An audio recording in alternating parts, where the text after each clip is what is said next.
Hey guys, नमस्कार, जय Jagannath, welcome back to my channel.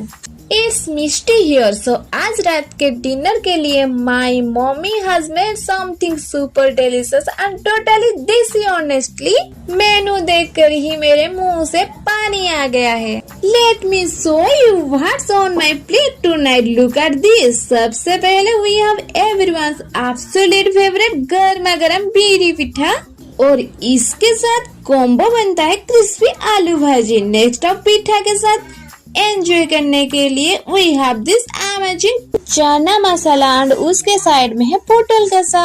To wrap it all with some extra protein यहाँ है हमारा बॉइल्ड एग, जो कि हमारा उबला हुआ अंडा। Trust me guys, the combination looks absolutely next level. आपको इनमें से कौन सा आइटम सबसे ज्यादा पसंद है? Do let me know in the comments below. If you enjoy this mini food tour, don't forget to like, share and subscribe to my channel. See you guys in the next video.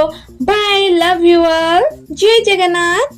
Once again guys, जिंदा रहेंगे तो फिर मिलेंगे next video में। तब तक के लिए टाटा बाय बाय। खाओ पियो और मस्त सो जाओ। Have a good night and sweet dream.